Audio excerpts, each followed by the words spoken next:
वज़ीर दाखिला मोहम्मद महमूद अली की निगरानी में मुख्तलिफ सियासी जमातों से ताल्लुक रखने वालों ने बीआरएस पार्टी में शमूलियत इख्तियार की।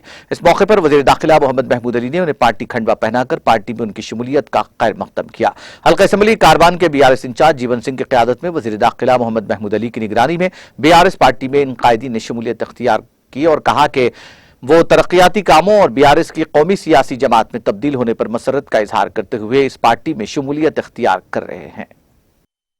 आज कारवान से हमारे इंचार्ज जीवन सिंह साहब की सदारत में काफ़ी नौजवान बीआरएस पार्टी में शामिल हुए हैं। जब से हमारे ऑनरेबल सीएम साहब ने टीआरएस पार्टी को बीआरएस बनाया, सारे हिंदुस्तान के अलावा तेलंगाना में तो काफ़ी मुसलमानों में और भाइयों में, हिंदू भाइयों में जोश है, क्योंकि तेलंगाना तहरीक हमारे ऑनरेबल सीएम साहब ने शुरू की थी और तेलंगाना हासिल किया। आज तेलंगाना की तरक्की, साबिक़ा में लोग गुजरात की बात करते थे, पर आज तेलंगाना देखने के बाद लोगों को इस बात का ख्याल आ रहा है कि गुजरात की तरक्की जीरो तरक्की थी, आज जो भी तरक्की है तेलंगाना की तरक्की है।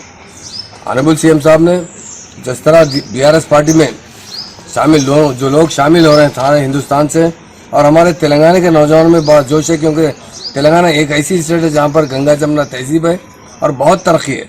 आज हमारी तरक्की लोग देखकर दंग हो रहे हैं कि 8 साल में सीएम साहब ने तेलंगाना को किस तरह गोल्डन तेलंगाना बनाया है।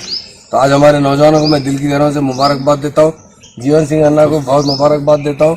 सारे लोगों में बड़ा जोश पाया जा रहा है।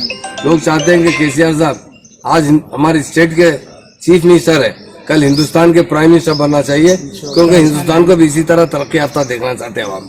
नौजवान में बड़ा जोश है, नौजवान चाहते हैं कि केसीआर साहब की क़यादत में हिंदुस्तान तरक्की करे, और आज तेलंगाना की तरक्की उसकी मिसाल कहीं नहीं मिल सकती। सारे हिंदुस्तान के जितने स्टेट है, अगर किसी तरक्की देखी जाए तो तेलंगाना के अंदर है, और तेलंगाना के लोग बड़ी अमन की, सुकून की जिंदगी गुजार रहे हैं। लैंड ऑर्डर नंबर 1 है, पावर में सरप्लस है, किसान बड़े खुशहाल है। आसरा स्कीम से जिस तरह गरीब लोगों को फायदा पहुंचाया जा रहा है, मैं समझता हूँ हिंदुस्तान के किसी स्टेट में 2016 रुपये पेंशन नहीं है। सिंगल वुमन को दिया जा रहा है, बीडी वर्कर्स को दिया जा रहा है, हत्ता कि किडनी पेशेंट के लोगों को दिया जा रहा है। हर तरीके से सीएम साहब सारे अवाम को बिला मजहब और मिल्लत तरक्की के मौके फराम करें और सबको अच्छी ज़िंदगी गुजारने का मौका अता करें। उसके लिए हम सीएम साहब का शुक्रिया अदा करते हैं, अल्लाह से दुआ करते हैं खुदा से कि जिस तरह टीआरएस पार्टी को तरक्की दी थी, टीआरएस का जो मकसद था वो तेलंगाना हासिल करना, उस तरह उसमें कामयाबी थी। उसी तरह बीआरएस पार्टी को भी तरक्की दे, इसमें भी कामयाबी अता करते हुए सारे हिंदुस्तान के हालात को जिस तरह तेलंगाना के हालात है उसी तरह उसमें भी कायम हो, यही हमारी ऊपर वाले से दुआ है। और मैं हमारे भाई का खास तौर से जीवन सिंह साहब का दिल की गहराइयों से शुक्रिया अदा करता हूँ। वो हमेशा टीआरएस साथ जुड़े हैं और बहुत अच्छी तरीके से काम करते आ रहे हैं, और हमेशा लोगों में, नौजवानों में मकबूल लीडर है। अल्लाह ताला हम उनसे हम भी दुआ करते हैं, ये भी एक अच्छी